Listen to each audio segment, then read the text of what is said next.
Okay, we're gonna be reacting to the Doctor Nowhere's compendium. I'm a little late on this. This was supposed to be out 4 days ago, but technically now, it's the fifth day of this video being out, and I have recorded this video. Well, when it dropped, 5 days ago, because it's just I don't know. My Wi-Fi's bad. I'm bad. Without further ado, let's get into it. Hope you watch all the way through and have a good day. Okay, today we're watching the Oddity Compendium, #1, by Dr. Nowhere. Now, Dr. Nowhere's Office of Wonders presents the Oddity Compendium, a beginner's anomaly education program. This needs like volume. Please don't erase me. Welcome to the Oddity Compendium. Today, we will be learning about many wonderful and strange oddities that exist inside of, outside of, and around your universe. These strange phenomena can range anywhere from life forms, products, and organizations to even events and anomalous time periods. Important. The following information has been acquired from realities that may be set. Are we gonna be cursed again? Also, I do like that little detail that there's a face there. I love that. But are we gonna be cursed again like we were with fucking, Fen? From the one you are currently residing in. Please be aware that knowledge or comprehension of incompatible information may result in a conscious reality fracture. I probably should have had subtitles on because it's weird to understand him. Installment #1, no, let's not say Fox like that. Fox Benz, a land of forgotten faces and geonomical. What the fuck? Why can't I read? Come on. Geometric knowledge beyond belief. There we go. We got it. Let me turn this down before I have a heart attack. What will we learn today? 1. Your own bed may be harboring a hunger for your flesh. Sleep with a cold fan on if possible. If you ever walk downstairs one morning and your family is gone, interacting with the headless corpse that remains in their stead should be avoided. Non-existence is a is a contagious I can't read in that voice. Is a contagious disease. See, I love shit like this because it just goes off the rails. This is so much fun. Okay. Let's try to take it seriously. Subtitles. If you're out in the middle of nowhere and you get a rush of brilliant ideas, turn back immediately. Enlightenment is a drug, and the withdrawals can kill. I actually love that one. So knowing that what we will learn today, and so far your bed will kill you, flesh beds. Yeah. Flesh beds or mattress folk are a species of parasitic subhuman that highly resemble bed.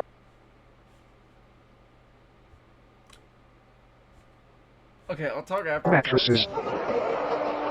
The body of a dormant flesh bed appears identical to a standard mattress. However, slicing the thin sheet-like skin reveals many soft organs, limb-like appendages, and a humanoid head which hides beneath the skin.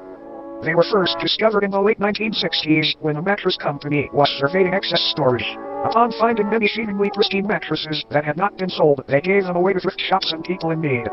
The people who received the mattress folk initially had no issues with faux beds. It wasn't until the air began to warm up that these beds awoke from their uneventful hibernations. The first reported victim was 19-year-old Alice Bidger. She had been sleeping on a flesh bed for roughly 6 months before her sudden disappearance.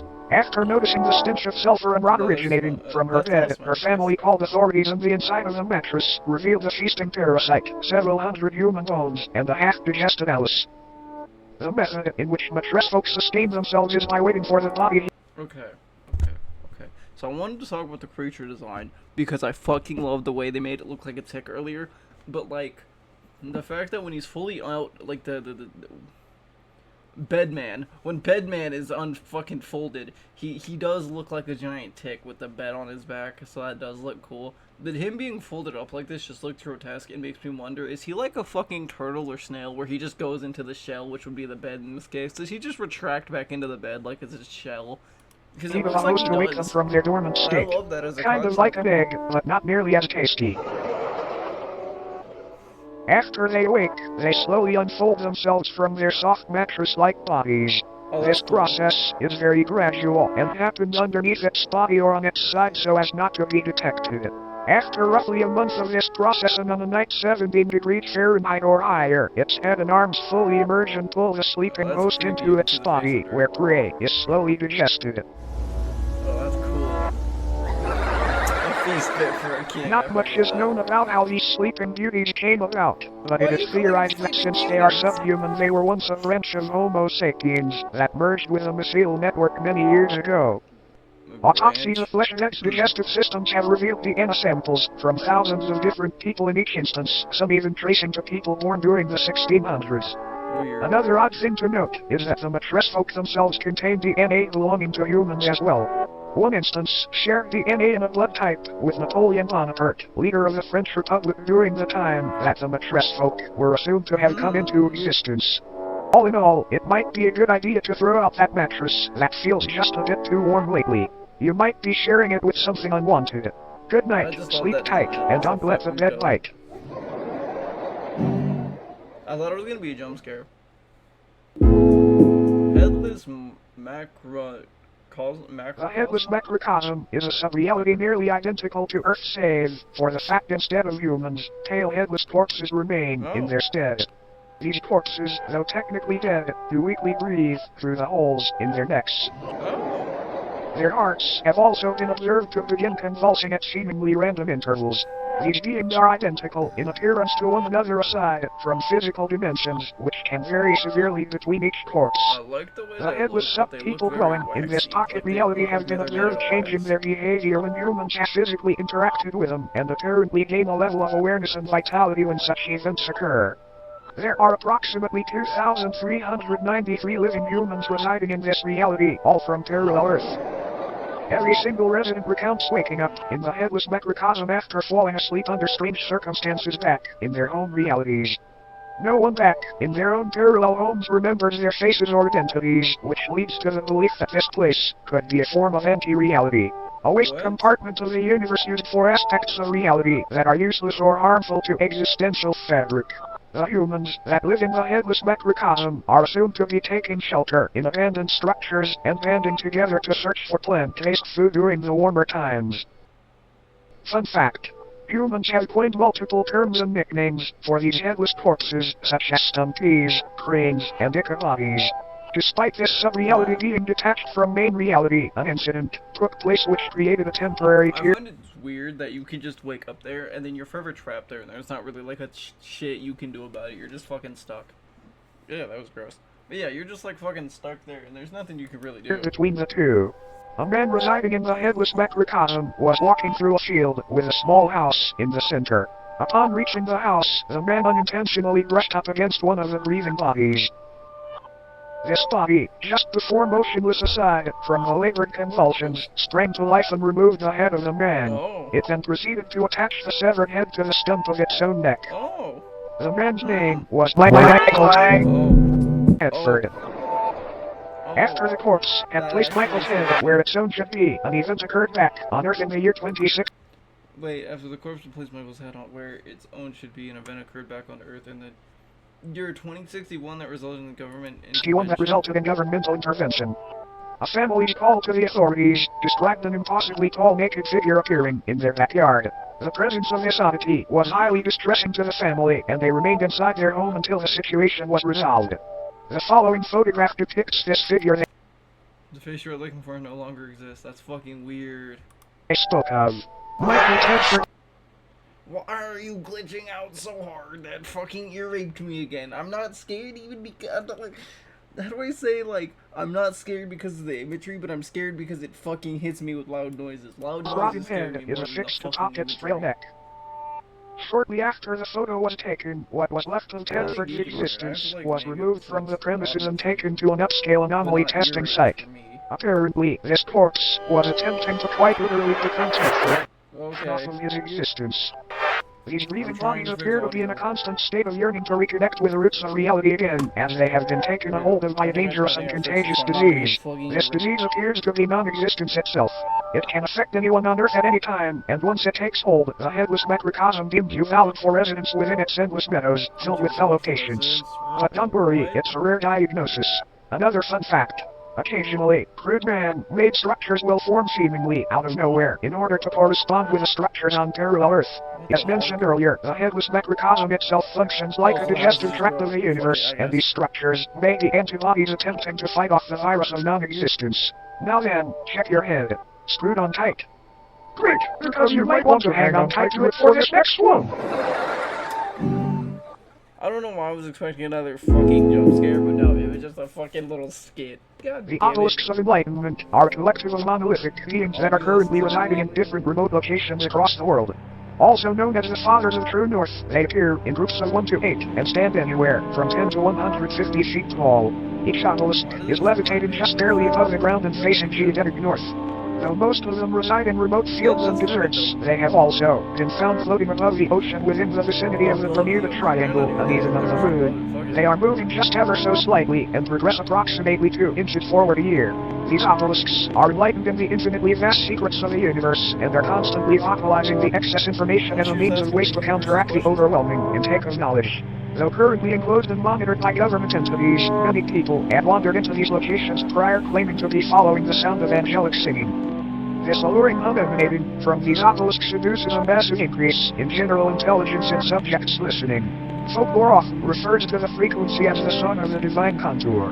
Each obelisk's biological elements are unraveled thousands of feet into the sky to make a metaphysical connection from Earth to the universe. It is assumed this is a form of knowledge worship, an attempt to make a mortal sacrifice for an immortal honor. Fun fact. These organs are confirmed to be those of the humans and other biological matter that were absorbed after enlightenment.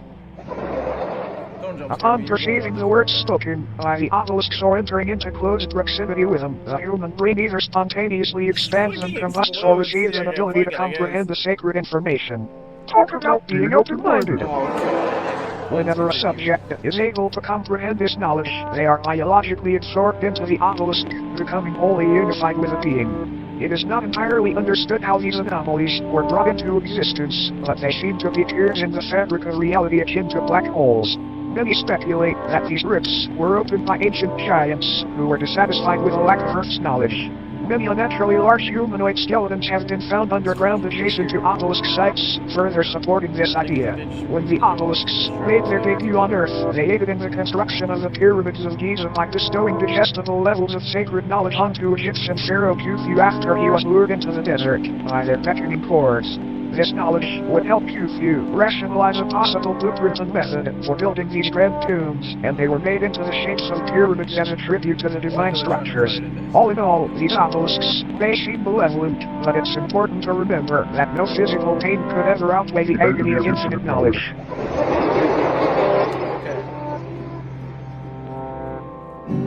Cool. Now, looks like our time here may be almost up. But before you go, it's time for bonus oddity. Don't curse me. Don't do it. Philbus. Philbus? Philbus? This is Philbus. It is not known where Philbus comes from or why he is here, but there have been a number of people who, after consuming media depicting Philbus, have felt the overwhelming compulsion to practice Philbism.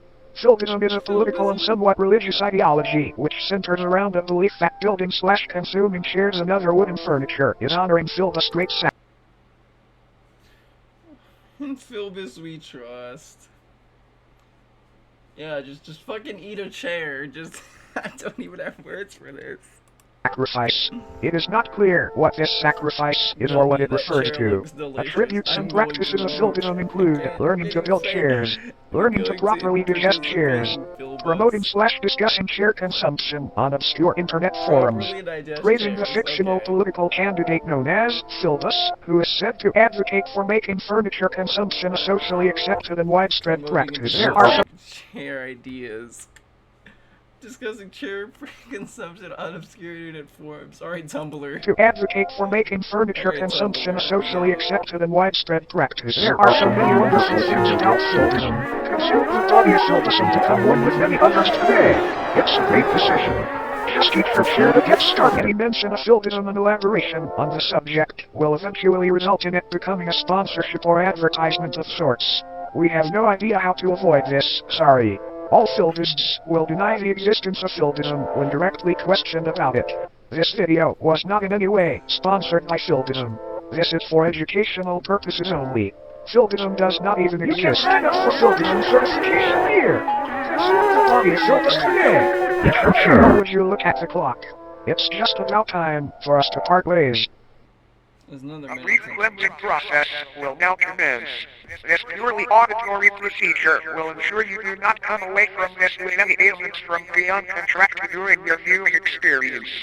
Please close your eyes and do not open them until told to do so. I'm not doing that. I'm staring at this screen because I'm gonna open my eyes here and try to fucking jump scare me. Okay, well, you can just do that.